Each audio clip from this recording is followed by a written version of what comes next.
ধানের শীষের বাইরে যদি কেউ নির্বাচন করার চিন্তা করে কোনো কেন্দ্রে কেউ এজেন্ট দিতে পারবে না। ধানের শীষের বাইরে গেলে কোনো কেন্দ্রে কেউ এজেন্ট দিতে পারবে না। পাবনায় বিএনপি নেতার হুঁশিয়ারি।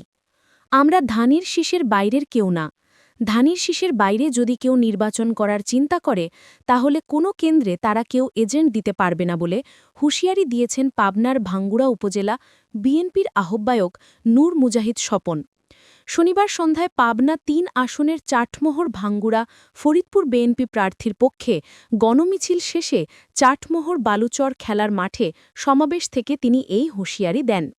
ভাঙ্গুড়ার বিএনপি নেতা স্বপনের এমন বক্তব্যের পর চাটমোহর উপজেলাসহ পাবনা ৩ আসনের বিএনপি নেতাকর্মীসহ সাধারণ মানুষের মধ্যে বিরূপ প্রতিক্রিয়ার সৃষ্টি হয়েছে।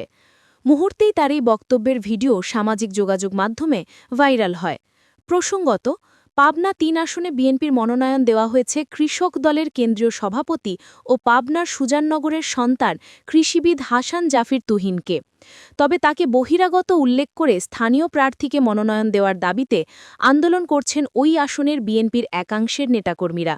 তুহিনের মনোনয়ন বাতিল করে স্থানীয় প্রার্থীকে মনোনয়ন দেওয়া না হলে সাবেক এমপি KM আনোয়ারুল ইসলাম ও সাবেক উপজেলা চেয়ারম্যান হাসাদুল ইসলাম হীরা তাদের মধ্যে থেকে একজন স্বতন্ত্র প্রার্থী হওয়ার ঘোষণা দিয়েছেন। এই নিয়ে দলের মধ্যে ও বাইরে চলছে উত্তেজনা, চলছে পাল্টাপাল্টি কর্মসূচি। এর মধ্যে শনিবার চাটমোহর ভাঙ্গুড়া ও ফরিদপুর উপজেলার নেতাকর্মীদের নিয়ে গণমিছিলের আয়োজন করেন কৃষিবিদ হাসান জাফের তুহিন। গণমিছিল শেষে চাটমোহর বালুচর খেলার মাঠে সংক্ষিপ্ত সমাবেশ অনুষ্ঠিত হয়। এই সময় বিএনপি মনোনীত প্রার্থী তুহিনসহ অন্যান্য নেতারা বক্তব্য দেন। সেখানে বক্তব্য দিতে গিয়ে ভাঙ্গুড়া উপজেলা পরিষদের সাবেক চেয়ারম্যান এবং উপজেলা বিএনপির আহ্বায়ক নূর মুজাহিদ স্বপন বলেন, কথা একটাই, আমরা ধানের শীষের বাইরের কেউ না। যদি ধানের শীষের বাইরে কেউ যায়, আমি ভাঙ্গুড়াবাসীর পক্ষ থেকে কথা দিয়ে যাচ্ছি, ধানের শীষের বাইরে যদি কেউ নির্বাচন করার চিন্তা করে আমরা ঘোষণা দিয়ে যাচ্ছি, কোনো কেন্দ্রে তারা কেউ এজেন্ট দিতে পারবে না। ধানের শীষের বাইরে কেন্দ্রে কোনো লোক থাকবে না।